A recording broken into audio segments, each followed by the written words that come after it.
وما كان لمؤمن أن يقتل مؤمنا إلا خطأ ومن قتل مؤمنا خطأ فتحرير رقبة مؤمنة ودية مسلمة إلى أهله إلا أن يصدقوا فإن كان من قوم عدو لكم وهو مؤمن فتحرير رقبة مؤمنة وإن كان من قوم بينكم وبينهم ميثاق فدية مسلمة إلى أهله وتحرير رقبة مؤمنة فمن لم يجد فصيام شهرين متتابعين توبة من الله وكان الله عليما حكيما ومن يقتل مؤمنا متعمدا فجزاؤه جهنم خالدا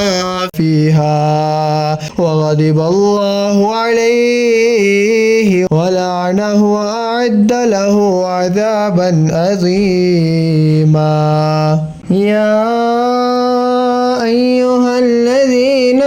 آمنوا إذا ضربتم في سبيل الله فتبينوا ولا تقولوا لمن ألقى إليكم السلام لست مؤمنا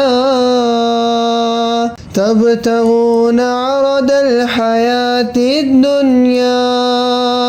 فعند الله مغانم كثيرة كذلك كنتم من قبل فمن الله عليكم فتبينوا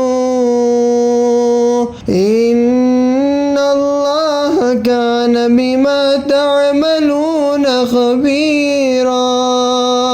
لا يستوي القاعدون من المؤمنين غير أولي النضر والمجاهدون في سبيل الله بأموالهم وأنفسهم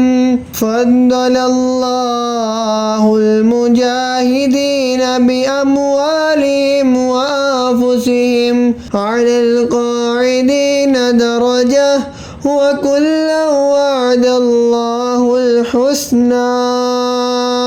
وفضل الله المجاهدين على القاعدين أجرا عظيما درجات منه ومغفرة ورحمة وكان الله غفورا رحيما। और मुसलमान को नहीं पहुंचता कि मुसलमान का खून करे मगर हाथ बहक कर, और जो किसी मुसलमान को नादानिस्ता कत्ल करे तो इस पर एक ममलूक मुसलमान का आज़ाद करना है और खून बहा के मकतूल के लोगों को स्पुर्द की जाए मगर ये कि वो माफ़ कर दें। फिर अगर वो इस कौम से हो जो तुम्हारी दुश्मन है और ख़ुद मुसलमान है तो सिर्फ एक ममलूक मुसलमान का आज़ाद करना, और अगर वो इस कौम में हो कि तुम में इनमें मुआहिदा है तो इसके लोगों को खून बहा स्पुर्द की जाए और एक मुसलमान ममलूक आज़ाद करना। तो जिसका हाथ ना पहुँचे वो लगातार 2 महीने के रोज़े रखे। ये अल्लाह के यहाँ इसकी तौबा है और अल्लाह जानने वाला हिकमत वाला है। और जो कोई मुसलमान को जानबूझकर कत्ल करे तो इसका बदला जहन्नुम है कि मुद्दतों इसमें रहे, और अल्लाह ने इस पर गज़ब किया और इस पर लानत की और इसके लिए तैयार रखा बड़ा अज़ाब। है ईमान वालो, जब तुम जिहाद को चलो तो तहकीक कर लो, और जो तुम्हें इस्लाम करे इससे ये ना कहो कि तू मुसलमान नहीं। तुम जीती दुनिया का असबाब चाहते हो तो अल्लाह के पास बतेरी गनीमतें हैं। पहले तुम भी ऐसे ही थे, फिर अल्लाह ने तुम पर एहसान किया तो तुम पर तहकीक करना लाजिम है। बेशक अल्लाह को तुम्हारे कामों की खबर है। برابر نہیں وہ مسلمان کے بے عذر جہاد سے بیٹھ رہیں اور وہ کہ راہ خدا میں اپنے مالوں اور جانوں سے جہاد کرتے ہیں۔ اللہ نے اپنے مالوں اور جانوں کے ساتھ جہاد کرنے والوں کا درجہ بیٹھنے والوں سے بڑا کیا، اور اللہ نے سب سے بھلائی کا وعدہ فرمایا، اور اللہ نے جہاد والوں کو بیٹھنے والوں پر بڑے ثواب سے فضیلت دی ہے۔ اس کی طرف سے درجے اور بخشش اور رحمت، اور اللہ بخشنے والا مہربان ہے۔